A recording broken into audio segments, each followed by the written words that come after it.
And we're back. Welcome, Ganawake for staying tuned. We are in the home of former Premier Mr. Bernard Landry. Mr. Landry, you had mentioned earlier that part of Quebec, part of being a Quebecois is having this French-English experience and its frustration.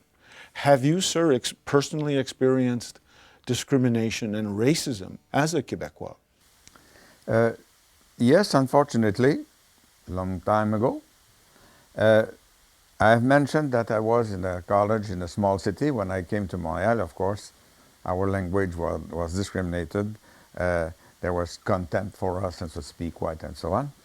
But unfortunately, I had some experience of that type in the Canadian Army as a school officer and then officer.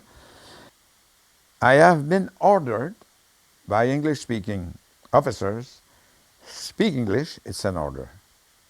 But at that time, we were already knowing that Canada was supposed to be bilingual and able, with our level of education, to fight.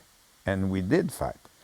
So the officer who said to me, speak English, it's an order, I say, sir, the National Defense Minister of Canada is a Quebecer from Sorel, Quebec. Do you want me to call him and discuss about the languages in the armed forces? See, we were already fighting. Ultimately, All right. All right. But other than being in the military, as a citizen here in Quebec, in Montreal or somewheres, did you personally experience this other than that? In Montreal, in the restaurants and the streets, because we were fighting for our language, we had that sort of experience. But when I try to say that to my grandchildren, they laugh. They live in Montreal, and it's absolutely impossible to be discriminated or be the object of contempt in Montreal today. But in the Montreal of my time, unfortunately, it was the case. A little anecdote that will explain everything. The CN, the Canada National Railway, was having his head office in Montreal, and there were 17 vice presidents. Someday the president of the CN went to a parliamentary committee in Ottawa, and a Quebec elected member, Gilles Grégoire, asked him, sir, would you explain to me why amongst your 17 vice presidents, no one is French speaking? And the answer was, because no French speaking person is competent enough to be vice president of the CN. It's official, it's in the records. That explain everything. At that time, it was the years of contempt. It's over today. How did it make you feel back then? I was the president of the students of University of Montreal. I organized a big demonstration, a huge protest parade on Dorchester Street. It was called Dorchester at that time. Thousands of people came, and it was the first great linguistic manifestation of Quebec history after those incidents. What year was that? It was around 62, 63. Can you begin to characterize your relationship with René Lévesque? How did you first meet him? Or where did you first meet him? I did meet him precisely in those years.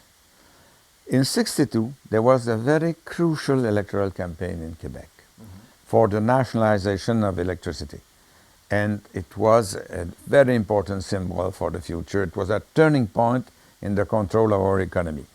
And I started to make speeches in favor of that nationalization, and Lévesque was present. And it was our first contact.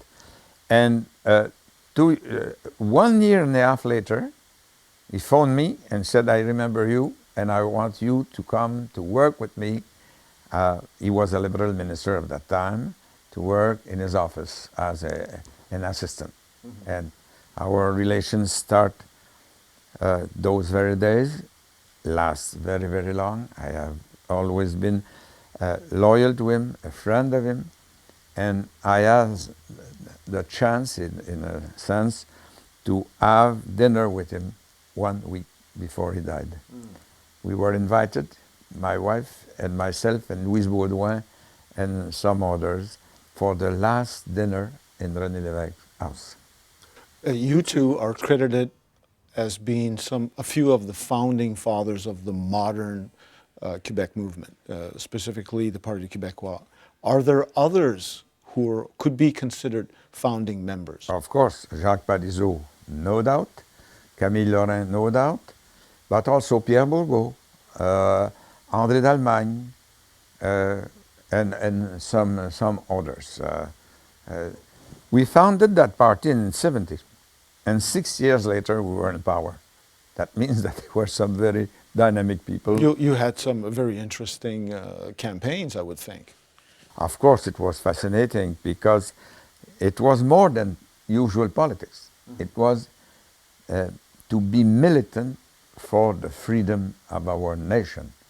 It's more motivating than just to have the ambition to become a minister. Yeah. I know the word militant in English means a certain context, but in French it doesn't. Could you explain that? No, What does militant mean in French context? A militant in French is a member of the Parti Socialiste in French, or a progressiste, even a militant for the right. Okay.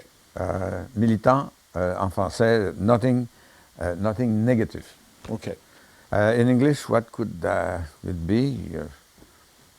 Dedicated advocate, sustainer.